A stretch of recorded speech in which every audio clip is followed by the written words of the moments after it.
Seriously, why do these shows have to be so darn dreary? I'm looking at you two Winx Club remake on Netflix. Why do these companies automatically assume that young adults and adults like dreary and dark stuff? Not that some don't, but why aren't vibrant colors and wholesomeness with bits of action and drama allowed? It's such an annoying assumption along the lines of adults not liking cartoons, and thus we must remake cartoons into live action in order to appeal to them. Hello, everyone. My name's Ayla Bell, and this is obligatory, so please forgive me. Sugar, spice, and everything nice. These were the ingredients chosen to create the perfect little girl.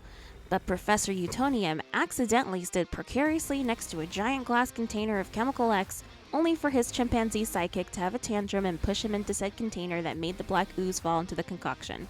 And thus, the Powerpuff Girls were born, using their ultra superpowers, Blossom, Commander and the leader, Bubbles, the joy and the laughter, and Buttercup, the toughest fighter, dedicated their lives to fighting crime and the forces of evil. Evil, evil, evil.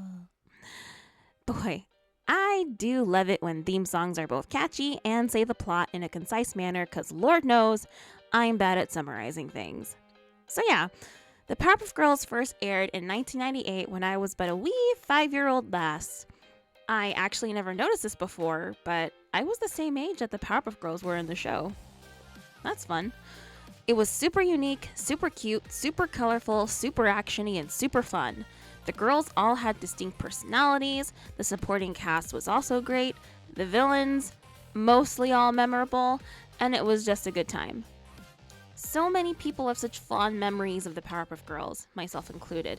It was definitely my favorite American show for a good chunk of my childhood, and I still think that most of the original show holds up pretty darn well. So, what is Hollywood doing nowadays when it finds an oldish property cherished by millions of people? Well, exploit the nostalgia, of course. Duh. Silly. For those who don't know, the CW was and might still be planning on making a live-action Powerpuff Girls show, and I honestly wish we'd stop with the live-action remakes or reimaginings of beloved animations, especially when the filmmakers and TV producers entirely lose the point of the original. It's not that the live-action presentation is inherently bad, it's just that it usually is. So, what is the premise of the CW Powerpuff Girls? Well, it's okay, so I'm debating on whether or not I should look up the plot to read to you guys, or if I should just rely on my memory. I think I'll do the latter because I fear if I look at the plot again, I'll spontaneously combust from seeing how the writers took the good image of the Powerpuff Girls and practically used it as toilet paper. Was that too harsh? That might have been too harsh. Huh. My bad if it was, but just hear me out on this. The Powerpuff Girls were still created by Professor Utonium and grew up fighting crime using their superpowers, but in this version, Professor Utonium exploited the girls and their popularity/usefulness for his own gain and didn't pay much attention to their emotional well-being or autonomy while they grew up.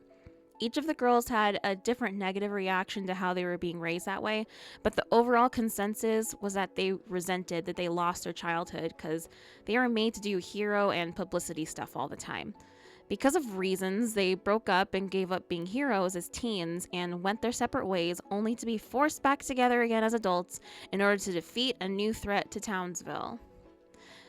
I heard a great chunk of, if not most, of the script for the pilot because it was leaked, and I can confirm that this remake comes with the fabulous combo of forced feminism and wokeness, outdated memes, unrealistic and cringy dialogue, and character assassinations, both literally and figuratively. Oh, but wait!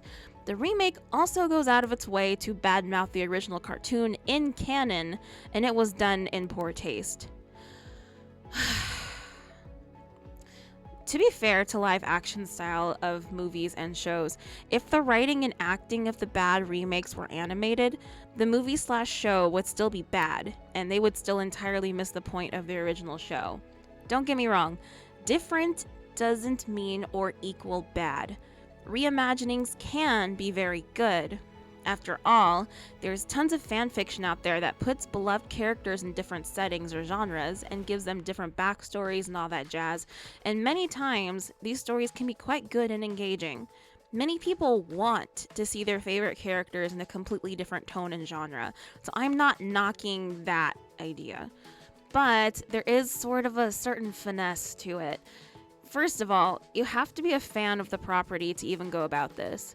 As a fan, you understand the characters and have a generally good idea of how they would react in different situations, how the lore works, and various other details that only fans would know. It's only when you have a good understanding of the original IP that you know how to warp it into something unique. It's like when you learn how to draw. It's said that you should learn proper anatomy of the body and learn the fundamentals before you go and stylize it to make it your own. Without the fundamentals, you end up with The Last Airbender and Dragon Ball Revolution. Those movies didn't fail because they were live action. They failed because the writing was bad and because the producers didn't understand the heart of the source material, because they weren't fans. But back on the topic of reimaginings, the Powerpuff Girls already has an official reimagining show that I think did an excellent job at putting the original show in a different setting and genre with a different lore and personalities, and still somehow kept the heart of the original show, in my opinion. That I will be discussing next time. So subscribe and ring that notification bell so that you can be notified of when that video drops. As for now, I'd like to put on the record that the plot for the Powerpuff Girls live action CW show can actually be done well. The idea isn't terrible, it's actually quite intriguing. Is it for me? Not sure. The way that the pilot was written certainly wasn't for me, considering how it unapologetically spat on my favorite childhood show, but I think it can be pulled off if it were in the right hands. Having said that, the pilot left such a bad impression on me that I now really don't like the idea of the professor being a self-serving jerk and the girls not loving what they do. Again, I'm not saying it's not an intriguing idea, the execution was just really, really bad. I think I'm overselling this, but I can't overemphasize how bad this script was. If you're honestly that interested or curious about it, you can't find the official leaked script because it was taken down. So you'll have to either see screenshots of various pages or watch some other YouTubers read it. If you decide to do either, I salute you. In any case, I'm not exactly saying that mine are the right hands that this concept should be put in, but I came up with an idea that might justify some of the questionable decisions made with this concept. So this isn't a rewrite per se, especially since the show isn't out, so I can't technically rewrite it yet, but it's more like rewriting the premise, just a slight tweak to it. Personally, if I were tasked with remaking or reimagining the Powerpuff Girls, in which the Powerpuff Girls were older teens or adults, I wouldn't even come close to the dark and edgy premise that the CW for some reason can't say no to. Seriously, why do these shows have to be so darn dreary? I'm looking at you too, Winx Club remake on Netflix. Why do these companies automatically assume that young adults and adults like dreary and dark stuff? Not that some don't, but why aren't vibrant colors and wholesomeness with bits of action and drama allowed? It's such an annoying assumption along the lines of adults not liking cartoons, and thus we must remake cartoons into live action in order to appeal to them. It's honestly infuriating and insulting to some degree. But if I had to and were being paid to run with this premise, this is what I would do. In my version of the show, the original Powerpuff Girls cartoon exists, so it is a show within a show. And the Powerpuff Girls cartoon is super popular, as it is and should be. In fact, it's so popular that there's this genius named Drake something or other who was obsessed with the show and its premise. He absorbed every part of it and believed he could make it into reality. And so, using his lab and various chemicals, essentially using magical science, he creates his own version of the Powerpuff Girls. Powerpuff Girls for the real world.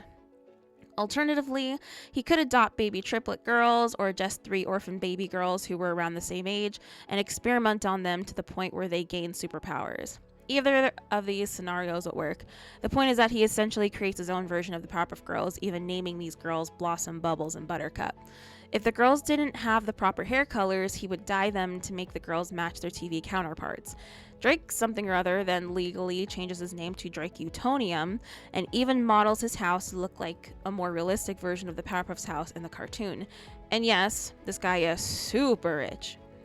A few years go by, and he trains his little girls and teaches them how to use their powers and tells them that it's their job to fight crime and save the day. It would be impossible to keep the Powerpuff Girls cartoon a secret from them, so Drake Utonium would tell them that the show was about them and that they had to be good little girls like the ones in the show and to make him proud.